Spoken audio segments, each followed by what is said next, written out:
Hi, Mom, what do you think? Look at my shoes, aren't they great? My God, you look like a gangster. As far back as I can remember, I always wanted to be a gangster. If anybody can defeat this Matrix attack, it's going to be the top G. If there was a symbol in the sky which were to appear like the bat symbol, it'd be the top G symbol. It's funny how, in a really short time span, a particular adjective can completely transform itself from being an insult of a derogatory kind to a praise of the highest order.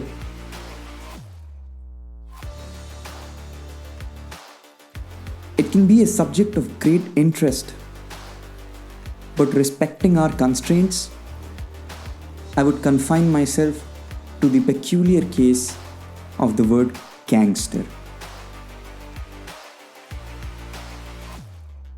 Coming from a culture where a mother would go so far as to denounce her own son upon the establishment of him being one, to the youth starting to idolize the idea and aspiring to become more like one, we've come a long way.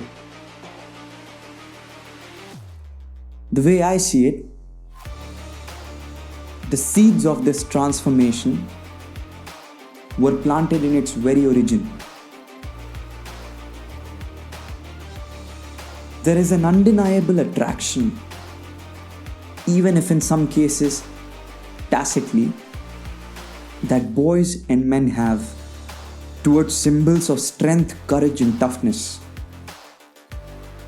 Hence, it must be very evident as to why the use of this particular adjective shot to such fame.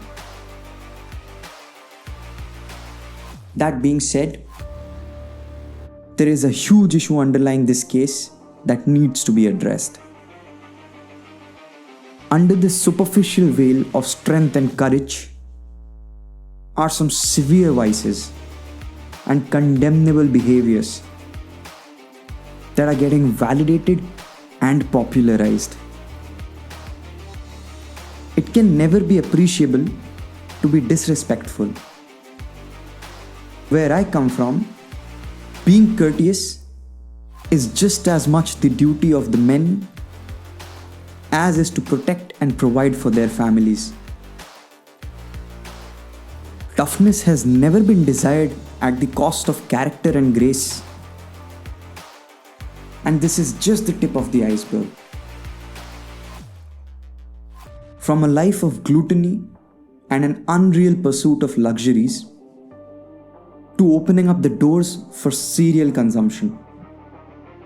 From substance abuse to womanization, from criminality to hatefulness. The deeper we choose to dive, the darker it would get. It is this very idea that I am trying to contest.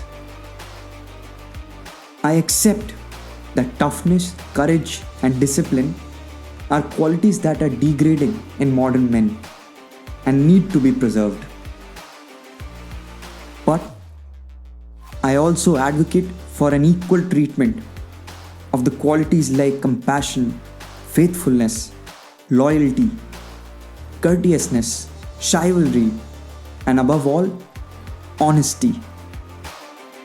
Not just towards others, but first and foremost, towards our own selves. To chase these ideals, be one with them, and to make them an extension of myself is my cause. Tougher than they have ever been, but no compromise with the state of a higher being. We won't be savages. We'll be a better breed. Not some sort of a gangster, but rather the anti-Gs.